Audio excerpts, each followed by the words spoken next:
On commence à pas mal parler d'écouteurs totalement sans fil. Déjà parce que les fils ça commence à être chiant et avoir le moins de fils possible c'est cool, mais aussi parce que vu que les téléphones commencent un petit peu à se séparer de leur prise jack avec par exemple l'iPhone 7, on commence à avoir pas mal de marques qui essaient de faire leurs propres écouteurs. Alors certes les plus connus actuellement c'est les AirPods d'Apple, mais ça coûte 180 €. Que valent les alternatives qui coûtent 4 à 5 fois moins cher? Eh bien aujourd'hui on va voir ça avec deux paires d'écouteurs qui sont totalement sans fil.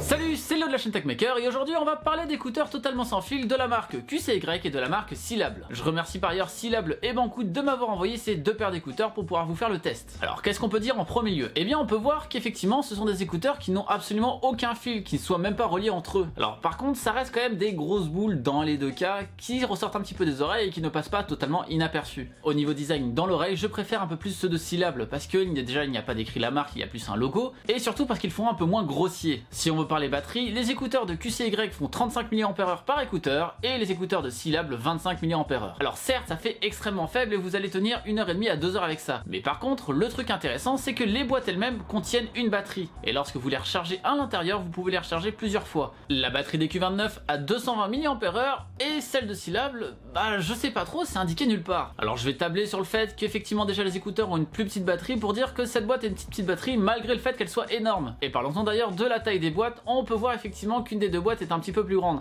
Alors certes peut-être que ça peut paraître un petit peu plus gage de qualité d'avoir une plus grosse boîte, mais par contre le souci un petit peu pratique c'est que c'est impossible de ranger ça dans une poche, alors que ça rentre très facilement. L'avantage de faire rentrer ça dans sa poche c'est que par exemple lorsque vous êtes en déplacement, vous pouvez utiliser les écouteurs et les recharger lorsque vous n'en avez pas besoin, ce qui fait qu'à la prochaine utilisation vous aurez 1h30 à 2h d'utilisation. Pour recharger tout ça, on recharge ça tout simplement en micro USB et les deux fournissent un câble. Bon par contre les deux fournissent un câble, mais QCY sans déconner vous auriez pu fournir un câble un petit peu plus grand je pense. Parce que là, c'est un petit peu ridicule et c'est pas vraiment utilisable dans l'état. Au niveau du confort d'utilisation, dans les deux cas, aucun écouteur ne tombe. Justement, pour courir, je trouve que c'est une des meilleures solutions parce que vous n'avez aucun câble et les écouteurs ne tomberont pas. On sent un petit peu plus les écouteurs de QCY que ceux de Syllable dans l'oreille parce que je trouve qu'ils épousent un petit peu moins bien la forme des oreilles. Tout simplement parce que les embouts sont un petit peu moins qualitatifs, je trouve. Après, c'est peut-être une histoire de goût, mais personnellement, j'ai préféré porter les Syllable. Les deux ont aussi la fonction d'appel. Dans les deux cas, on a un petit écho lorsqu'on utilise l'appel, mais ça reste très convenable parce qu'on est encore une fois sur des petits prix et la personne en face peut quand même vous entendre de manière très claire. Il y a juste un petit écho qui peut revenir de temps à autre. Une fonction par contre qu'a les Q29 par rapport au D900,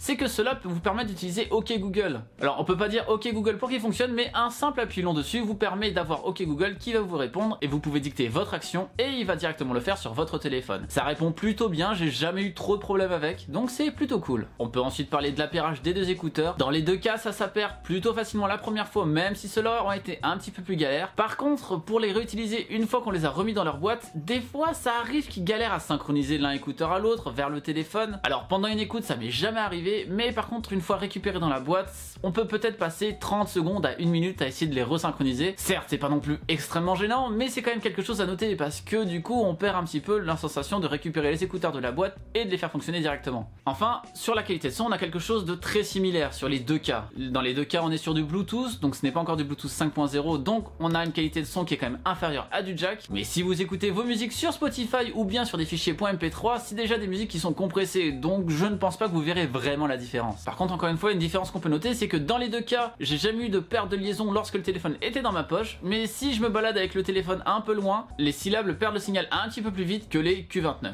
Donc si vous voulez laisser votre téléphone quelque part chez vous et vous déplacer avec vos écouteurs, il y a plus de chances que cela vous fasse faux bon. Et pour finir on va parler du prix. On est sur quelque chose de très similaire, on a 35 € pour QCY et 40 € pour les Syllable. La différence est je pense notamment due au fait que d'un côté on achètera ça sur Banggood qui est un site chinois et de l'autre sur Amazon qui va vous permettre d'avoir vos écouteurs plus rapidement et une meilleure assurance je pense. Donc déjà est-ce que ça vaut le coup d'acheter ce genre d'écouteurs à ce prix là? Bah du coup on paie un peu plus cher le système comme quoi que tout est sans fil, mais la qualité de son est agréable et pour courir je trouve que c'est le must parce qu'il n'y a absolument rien qui gêne. Par contre si c'est pour écouter de la musique chez soi par exemple, je suis pas sûr que ce soit vraiment le meilleur choix. Donc pour des trajets et pour courir c'est super cool, mais par contre il y a mieux, étant donné que déjà il va falloir les recharger assez souvent tout de même. Du coup pour vous conseiller, je vous conseille cela si vous avez envie d'avoir quelque chose de plus portable avec un meilleur signal et la fonction OK Google, et aussi à un prix un peu moins cher, et cela si vous avez envie d'une boîte un petit peu plus design, des écouteurs qui épousent mieux la forme de l'oreille, et aussi une livraison sur Amazon, ce qui fait que du coup vous aurez le produit bien plus vite qu'avec ces écouteurs là. D'ailleurs en parlant de cela, je fais un concours sur Twitter pour pouvoir les gagner, le lien est dans la description et tout est indiqué pour comment faire. Et voilà, c'est la fin de ce test sur ces écouteurs. Si vous avez des questions pour avoir plus d'informations sur les écouteurs, n'hésitez pas à me les poser dans les commentaires, n'hésitez pas non plus à laisser le pouce bleu qui fait toujours plaisir, et vous abonner à la chaîne si ce n'est pas déjà fait en cliquant juste là. C'était Léo de la chaîne Techmaker et je vous dis à la prochaine. Salut!